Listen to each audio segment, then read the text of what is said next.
Okay, ladies and gentlemen, take one didn't work. We're going to try take two, looking at the second stage of the French Revolution. We call it the Republic or the Rousseau stage. Also becomes known as the Terror as well. Um, it's an era that's definitely more uh, encouraged or influenced by Rousseau versus Montesquieu or Voltaire. We'll see the Terror here, where a lot of people get their heads removed from their shoulders. Definitely more radical version of the uh, revolution versus what we saw early on. So one of the main figures we have to know in this section is a guy named Maximilien de Robespierre. Robespierre is a member of the bourgeois class. He is going to be a guy who is a very young lawyer.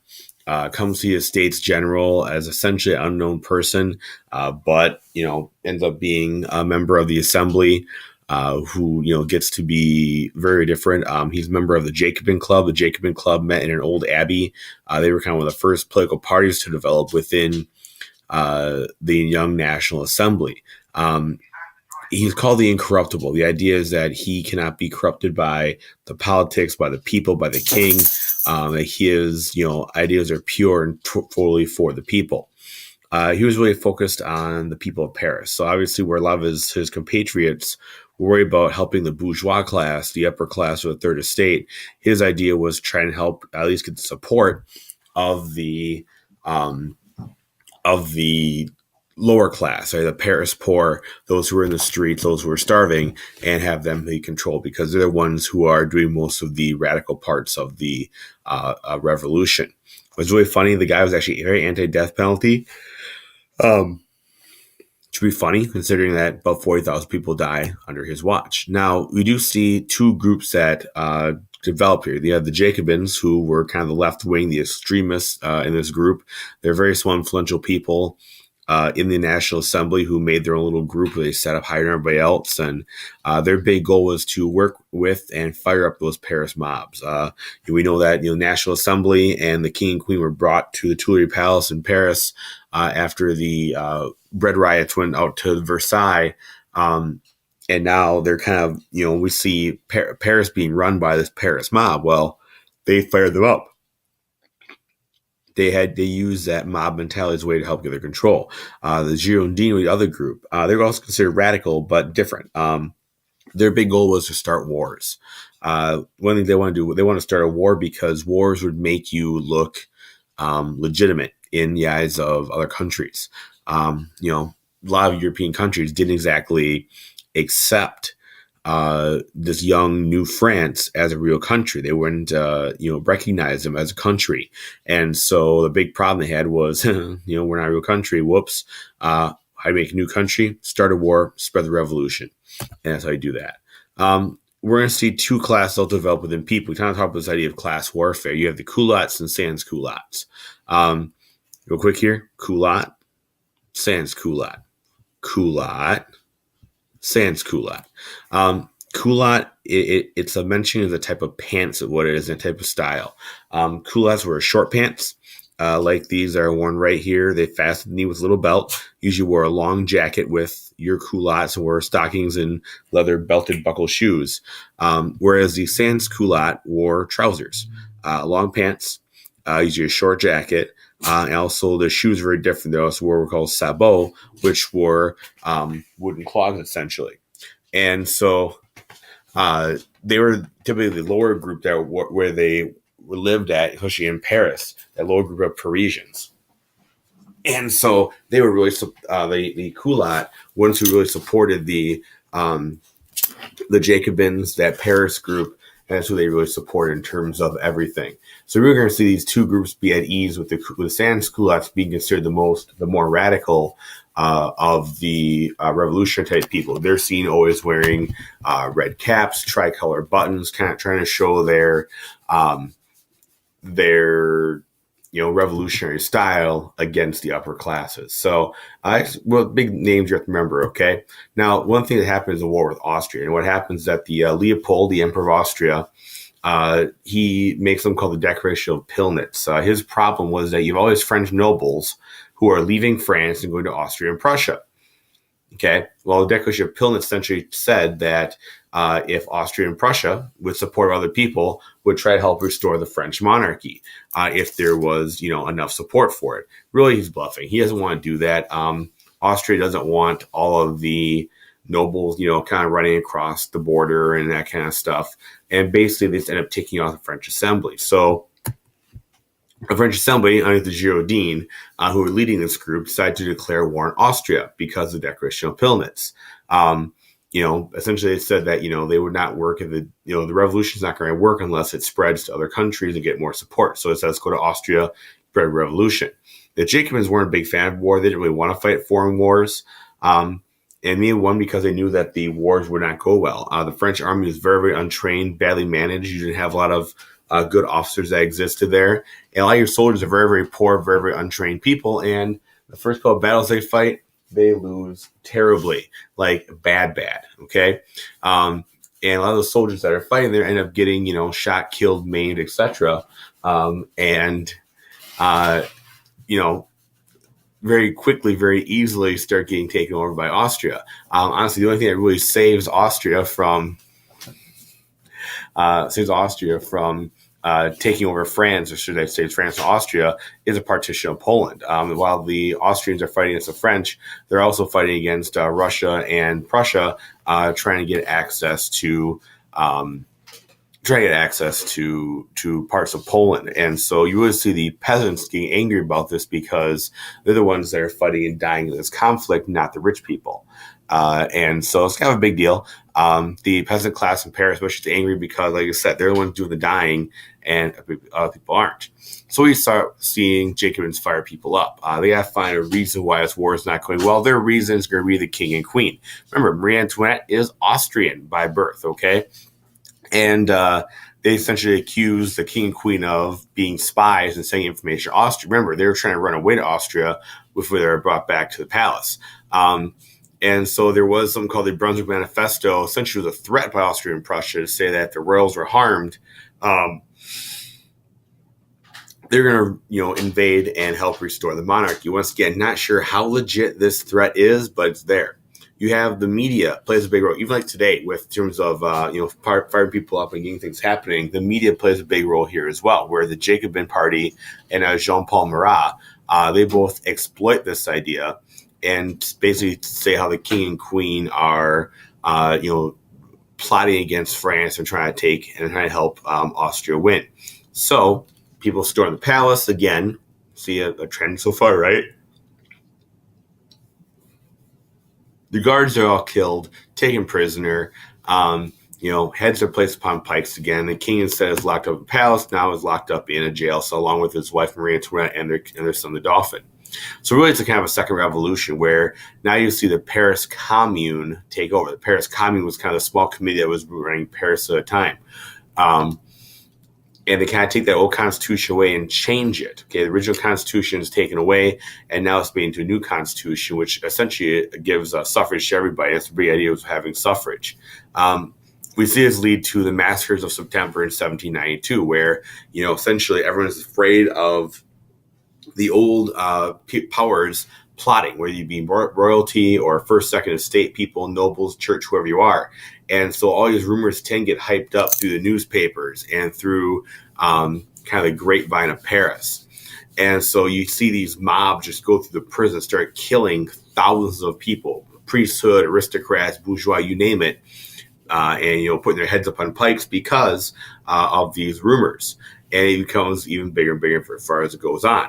By 1792, the National Assembly will abolish the king altogether. Essentially, the job of king does not exist anymore in France. That way, they're kind of say they're officially a republic of elected leaders from 83 districts that are all put together. You have the Jacobins, Republicans are the majority. There aren't a lot of people from the lower class that are in this National Assembly. The richer people, they were the merchants, the lawyers, etc. But yet the Paris poor, the sans-culottes, the very violent revolutionaries of this group support them wholeheartedly. And so you have these, two factions essentially develop here. You have the mountains, the highest place in the Republic Chamber. You have the Jacobins, more radicals, who have the urban support versus the more moderate people in the rural areas. And in fact, the Girondins are kicked out by the Jacobins because they cannot take full control. Now, one of the kind of things that happened and it kind of sets the terror in motion is the death of Jean-Paul Marat. Marat was supposed to be meeting with a woman named Charlotte Corday. She was going to be giving him information. Corday is not sure who she was. She might have been a prostitute or, some other type of work that she did. But the idea was that, she was going to give all kind of information on unloyal French people, on people who were being unloyal to the French government. He was going to publish their names in the paper, and they were going to get their deals. In the end, he's actually stabbed while he's in the bathtub doing his writing. And, it's published all over the place. The picture here, the death of Marat, in terms of the people. And people are very angry about this. And so as people start getting angry, you start seeing more violence and things happening. You see a Committee of Public Safety form. This is supposed to be an emergency government to kind of make sure that the country can keep going while this revolution's happening. Supporting the urban, supporting the sans culottes is who they're going to be supporting. Now, they do a lot of things that are considered very different and almost like an early form of socialism. While a lot of people are hungry in the cities, they start making food rations that every single person gets a certain amount of food. They nationalized the shop so that every single person had a job, and it was decided by the government. Prices were set upon goods, so there are prices on food essentially that made sure they didn't go too high. They also started putting the entire country on a war footing because they're still fighting Austria and the First Coalition among other groups, and so they kind of decided that all the factories, all the farming, everything is now going to the war effort instead. The other thing to do is kind of be more enlightened people is that they also will end slavery in the colonies and have slavery stop in all French colonies, which will kind of come back and bite more situations later on. One of the things that France really needs at this point, they've been losing these wars, is a military victory. And one way France does this is with the general, Lazare Carnot, and they do something called what's explained as levy en masse. Essentially, the entire country is in the war. Whether you're in the war in a support role or a soldier, that kind of thing, through draft, conscription, trying to make this big, huge army, they get a 1 million-person army. This 1 million-person army, let's say, essentially taking bodies and throwing them at the Austrians, trying to stop them, take them down, etc. Using the planned economy to make sure you can run equipment and people and guns and food, allow France to get a couple of victories. And the victories are big because when military victories happen, then people are happy. And so a lot of people are fans of the big government. Things are very popular. And this Committee of Public Safety becomes very popular for a short period of time, until the terror rolls around. The terror was brought about because of a law called the Law of Suspects. The idea that if there's an enemy of the revolution, they needed to be brought to a military trial, not a civil or a trial among a jury, but just a military tribunal. Typically, the punishment for treason was death. We do see the guillotine over here, made famous in the Revolution, made by Dr. Joseph Guillotine, which was supposed to be a more humane way to do executions. Over 1793 or so here, we see probably close to 40,000 people die in either executions or in jail because they're seen as an enemy of the state. You see Louis XVI, you see Marie Antoinette, the Dauphin, the prince, the crown prince of France, dies in prison. People are probably thinking that, wow, they're just off finding noble after noble and removing their head from their shoulders. In fact, it's actually more peasants who are being brought forward. I almost kind of compare it to a witch hunt in a way, that if you thought somebody was being unloyal, you say, hey, this guy's being unloyal, and they're going to be tossed in prison. Most likely, if there's any evidence that they're being unloyal, they're going to meet the guillotine. Or honestly, if there's no evidence, they may meet the guillotine as well. You start seeing these extremes hit. I mean, anybody who opposes Jacobins were being targeted and being wiped out. Girondins, you see Herberus. I mean, it was pretty rough. I mean, in terms of anybody who tried to take these people down, were stopped. They started changing France bigger, and we talk about one thing you don't mess with in people is their religion, and that's kind of what the Committee Public Safety ended up messing with. Being an enlightened group, a lot of deists were in there. They chose to change national religion from the Gallican or the French Catholic Church to what they call a cult of the supreme being, essentially a deist church. where they call the Notre Dame Cathedral the Temple of Reason. They took every single saint name off the streets of Paris, and there are a lot of them, okay? And they changed them to famous people in the Revolution, like Robespierre and Sieyès, those kind of deals. They even took the months, which had religious terms to them, or traditional terms, who made them all now based off of kind of like some kind of identifying feature. For example, like July was Thermidor, so it means warm, that kind of deal. And December and January meant cold and those kind of things. This is kind of their undoing because, as I said, there's one thing you don't mess with in a revolution, it's people's religion. And even though France has become more enlightened and is very revolution at this time, they remain very staunchly Catholic. And as they start messing with the Catholic Church, people start turning against this whole Committee of Public Safety. And so we're talking about this more in class. We see these different reasons why things keep exploding, whether classes or the war, fear and power and propaganda. And we're like question about this idea of terror. Do they have to have a terror or not? Robespierre argued that he had to have a terror because that's the only way you're truly, truly, truly get rid of the monarch. And that Louis had to die because otherwise they can keep coming back. So we do see a reaction against the Committee of Public Safety, though. Committee of Public Safety, who've been running things, saw a revolution against them by the more moderate people. They said this Republic thing is not working. And they were kind of looking more towards the writings of Voltaire, where Voltaire said instead of a republic, we need to have an enlightened monarch, kind of like Freddie the Great, who was going to take care of the people. And so by July of 1794, Thermidor, okay, Robespierre was announced, put on trial, executed, and so were most of the Jacobin Club. Of the terror leaders were executed. And so you see a more conservative, less liberal group kind of take over. In 1794, a lot of the original revolutionaries, are going to be back in office now. And so make a brand new assembly and have this executive director group. They're kind of be the new executive. And, they said you could all vote. If you hold property, you hold office, as we try to make everybody happy. And it was still very, very middle control, and there's still weakness about popular control. Kind of in the United States, electoral college, when a person voted, they voted for an elector, not for the actual person being in office. And so people still really didn't get that group. The sans-culottes, okay, as they're controlled, they took those economic controls off, and now the sans-culottes can't do anything because they're worried about feeding their family versus having riots and stuff in the streets. You actually see inflation happen as they start taking these price controls off. And even nationalized shops that hired women are now not hiring women anymore. They're told to go work inside the house instead and kind of do what women's job is supposed to be, at least according to the French in the 18th century. We do see rebellion within rebellion here, like royalists try to rebel against this new directory. And they bring in a general named Napoleon Bonaparte, who was very famous here, to put that rebellion down. You see a lot of economic complaining from the sans-culottes. Still the same questions of I can't feed my family, wages are too low.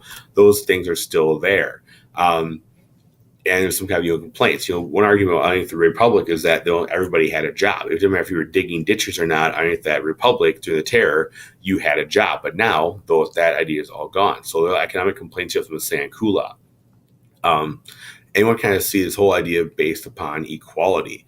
One theory is that, we try to, invoke this idea, like trying to invoke a get rid of private property. And William was kind of create a Rousseau type world where you get rid of private property, try to enforce some kind of equality, which, probably wouldn't work anyway. Long story short, we see these directory that kind of, change. And by 1797, after almost 10 years of revolution, royalist groups, those who wanted to bring the king back, were actually winning a lot of elections. But obviously, the directory can't have that happen, so they just cancel the election. Think about why things were successful in terms of this new directories. They had a lot of military successes. Their army still beat people like Prussia and Austria. And England was defeated. They left. In the Battle of Pyramids, Napoleon defeats England. Okay, next to the pyramids in Egypt, except he loses to the Navy, but that's a whole other story. And so Iris Groupers has some military success. Things are going pretty well for them. And we bring it to Abbé Sieyès, who comes back and as leader of the revolution. And the assembly essentially invites Napoleon to take over as a light monarch. He needs somebody, can I run things? And they want to choose a person who's going to do things the best, do things for the people. They choose Napoleon for that matter. So he basically waltzes into Paris with his army, has a coup d'etat, and now makes this new era of a constitution with a consulate, or kind of like a light monarch type deal. I mean, they invite him into France. They voted 3 million to 1,000. And we'll pick up with Napoleon after that. Sorry it's so late, guys. I don't know why I had a little technical glitch in the last one. I had to re-record it. Thank you for your time and for checking this out before class on Wednesday. Thank you very much. Have a good day. Have a good night. Thank you.